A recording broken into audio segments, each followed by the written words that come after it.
আসসালামু আলাইকুম এভরিওয়ান, সবাই কেমন আছেন? আশা করি সকলেই ভালো আছেন। আলহামদুলিল্লাহ, আমিও আপনাদের দোয়ায় অনেক অনেক ভালো আছি। আজ আমি আপনাদের সঙ্গে শেয়ার করব ঈদের মধ্যে যেভাবে আমার নানু নারকেল দিয়ে সেমাই রান্না করে, তো সেই সেমাইয়ের রেসিপিটি আমি আজকে আপনাদের সঙ্গে শেয়ার করব।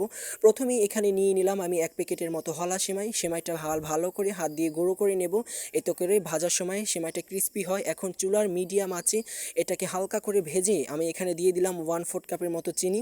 তো এখানে চিনিটা কিন্তু আমি ধাপে ধাপে ইউজ করব, তো কারণ আছে সেটা আমি বলে দেব। এখন যখন ভাজা হয়ে যাবে আমার সেমাইটা, তখন বড় ছড়ানো প্লেটে আমি এটাকে তুলে নেব। তো এখন তুলে নেওয়ার পর এখন দিয়ে দিলাম এখানে আমি 1 কাপের মতো আর কি নারিকেল। তো নারিকেলটা যখন একটু পানি শুষে আসবে, তখন এখানে আমি আবারও 1 কাপের মতো চিনি দিয়ে দেব। তো চিনিটা আমি ধাপে ধাপে ইউজ করেছি, কারণ যাতে নারিকেলটা যাতে আর কি স্বচ্ছ না হয়ে পানিটা ভেসে ওঠে যায় না, তাহলে কিন্তু আমাদের সেমাইটা একদম নরম হয়ে যাবে, তখন খেতে ভালো লাগবে না, ক্রিস্পি ভাবটা আসবে না, তখন আর কি সেমাইটা একদমই নষ্ট হয়ে যাবে।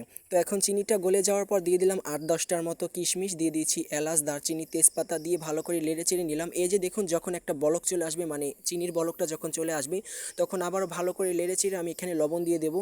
এই মুহূর্তে কিন্তু নাড়াচাড়া একদম বন্ধ করা যাবে না, তাহলে কিন্তু নারিকেলটা কিন্তু পুড়ে যেতে পারে, তখন কিন্তু আর সেমাইটা খেতে একটু ভালো লাগবে না। এই যে এখন লবণটা দিয়ে দিলাম।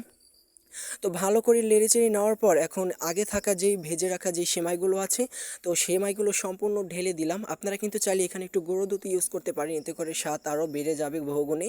তো আমি দিলাম না, থাক, দিব না। তো এখন ভালো করে আবার স্প্যাচুলা দিয়ে ভালো করে নেড়েচেড়ে নিলাম। তো নেড়েচেড়ে এখন ডান আমার সেমাই রান্নাটা। তো আপনাদের এই সেমাই রেসিপিটি কেমন লাগলো, মানে আমার নানুর হাতে এই সেমাই রেসিপিটি, মানে সরি, তো আমার হাতে সেমাই রেসিপিটি আপনাদের কেমন লাগলো তা কিন্তু কমেন্টে জানিয়ে দিবেন। তো নানুকে কপি করলাম এই সেমাইটা রান্না করে আজকে। খেতে কিন্তু একদম নানুর হাতে স্বাদের মতোই হয়েছে। তো আপনারা আমার জন্য দোয়া করবেন। আল্লাহ হাফেজ।